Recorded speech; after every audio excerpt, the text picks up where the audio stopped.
La première église construite au XXIe siècle en Essonne sera inaugurée à Saint-Pierre-du-Perret le 14 février. L'église Saint-Pierre, dotée d'une architecture originale, se situe en plein centre de la ville nouvelle. Un projet esquissé bien avant l'arrivée des nouveaux habitants, la sortie de terre de la mairie, du gymnase ou des immeubles d'habitation.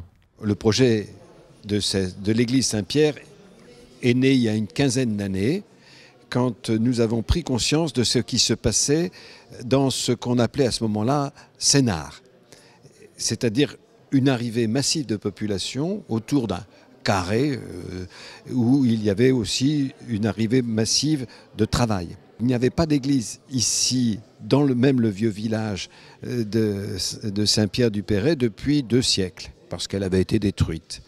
Et donc on s'est dit, il faut construire une église, d'autant plus que dans le village voisin de Tigerie, il n'y a pas d'église. Et qu'en tout, au fond, l'église allait desservir une population d'à peu près 25 000 habitants. Le projet, c'est de dire, dans ce monde, si on veut que les chrétiens aient leur place, il faut qu'ils aient des lieux pour prier. C'est constitutionnel et c'est humain. L'église de 200 places est modulable. Elle peut accueillir plus de 350 paroissiens lors des grandes fêtes.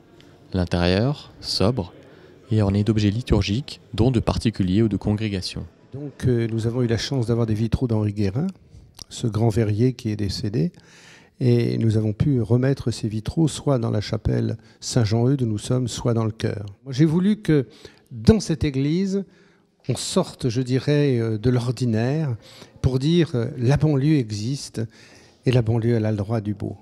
Un chemin de croix en émail, signé Léa Chams, lauréate du prix Chantier du Cardinal de la création contemporaine dans le cadre du Grand Prix Pèlerin du patrimoine, apportera couleur et joie sur les murs. Dans cette ville jeune, où 3000 nouveaux habitants devraient s'installer dans les 10 prochaines années, les arrivants regrettaient l'absence de lieu de prière. En face de la mairie, proche des écoles, l'église répond à leurs attentes.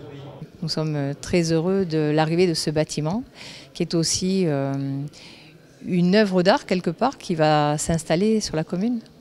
Les habitants de Saint-Pierre-du-Perret vont pouvoir se marier civilement à la mairie et religieusement, s'ils le souhaitent, à l'église. Donc ça sera un plus pour notre commune. Il ne s'agit pas seulement de construire, en fait il faut aussi accueillir les nouvelles populations qui arrivent et leur offrir des services.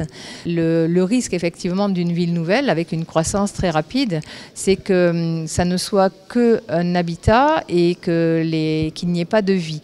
Et je pense qu'effectivement une église c'est un lieu qui peut créer des occasions de se rencontrer pour les familles qui sont catholiques. Et donc ça contribuera à créer du lien social.